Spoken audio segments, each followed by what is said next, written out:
Live from WFSB, Connecticut's #1 local news, this is Channel 3 Eyewitness News at 7. Good morning, everyone. It is 7 o'clock on this Thursday, November 12th. I'm Nicole Nalepa, and we are following some developing coronavirus news across the nation for you. Public health experts say the virus is spreading so quickly that it's simply uncontrollable. The latest numbers from Johns Hopkins show more than 136,000 cases in the U.S. in the last day. Now, back here in Connecticut, the state's numbers show the positivity rate dropped slightly from yesterday. It's now at 4.76%.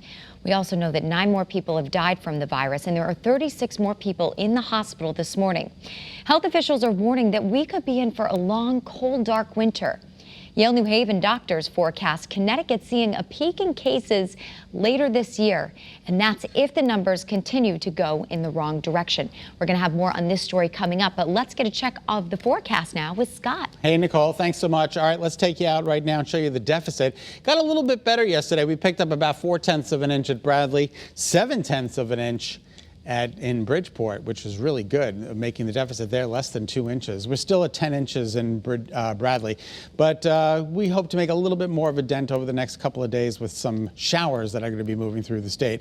As they are this morning, you can see some scattered showers in parts of Clinton, Haddam, all the way up into Wyndham, Brooklyn, Putnam. Nothing too substantial, but nonetheless, you're going to need the windshield wipers on this morning. Temperatures trending downward today, downward. Look at this. The numbers go from 58 to 57 to 56.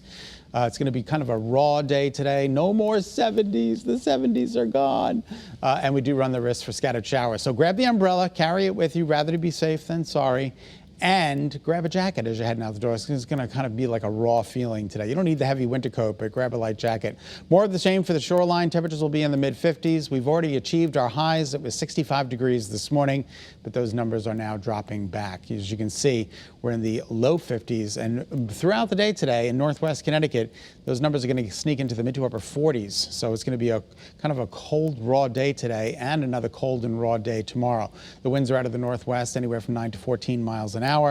So a little bit breezy out there this morning. Hartford, not a bad looking skyline in Hartford. The roads are wet. Stores, the fog has moved on out, which is good news. And New Haven, you've got mostly overcast conditions there, and you'll notice the roads, how wet they are there. The rain has just moved through New Haven. All right, you can see it. The bulk of the activity, though, is to the south and east of Connecticut. That's where it's going to stay through most of the day. Look at that, 7 a.m. this morning, Futurecast, tomorrow's weather today. Now, we're expecting a few scattered showers throughout the day today. It's not going to be a washout. And then tonight around 5, there could be more showers through this evening. And then tonight, believe it or not, there could be some partial clearing in parts of northwest Connecticut. And then tomorrow, another wave of low pressure rolls in with more scattered showers. So get ready for that. Daytime highs, we've achieved them. We're in the mid to upper 50s, showers likely, falling temperatures, and then your 7-day forecast, a dank day tomorrow with showers and a high of only 48, and then Saturday and Sunday, we're talking about a lovely weekend with temperatures close to normal in the low to mid 50s. All right, that's a check of your early morning forecast. Nicole, I'll send it back to you. All right, thanks, Scott. Here are some more of your top headlines this morning. We turn you to breaking news in New Haven, where about 30 firefighters were called to Winthrop Avenue around 3 a.m. for what was described as a brush fire. But when they arrived, the fire had spread to an abandoned medical building. Firefighters faced a few challenges, but thanks to some new technology involving computers at the command post, that is, and cameras right near the scene, they were able to put the fire out. Just to give a good overall, it's good on tracking where companies are operating, and it keeps our safety a little bit better than it is without that kind of stuff. So we can really know where our firefighters are working and keep an eye on them, because it does get dangerous in there. It does, but thanks to that technology, it definitely helped them. Fire crews are still trying to figure out what exactly caused the fire, and also the area right around the street, Winthrop Avenue, it's closed still. So we'll keep you posted by way of the Channel 3 app and let you know when it reopens. And we also were following some breaking news for you overnight in Meridian. A fire forced a family of 5 out of their home for now. Crews were able to knock down the fire just before 3:30 on Lambert Avenue. And firefighters tell us the fire started in the basement. We're told there is some smoke damage, but one person was hurt and is expected to be okay. Also in Meriden, a driver slammed a car into a building right on East Main Street. This happened around 2:30. You can see a hole right where the car hit that building. Police say the driver, thankfully, was not seriously hurt. Now back to the latest on the coronavirus. There is some good news in the race for a COVID-19 vaccine to tell you about this morning. Dr. Anthony Fauci says all Americans could have access to a vaccine by April. And this comes as Pfizer's COVID-19 vaccine is on track to be approved for use as early as next month. Earlier this week, the company, which has a facility in Groton, said the vaccine is just over 90% effective. Meanwhile, UConn is reporting 13 new COVID-19 cases on campus, in stores, and 12 new off-campus cases. This comes as more than 500 students remain self-isolated in their dorms. After Thanksgiving break, students will remain online after that for the rest of the semester. Now to the latest on the election 2020.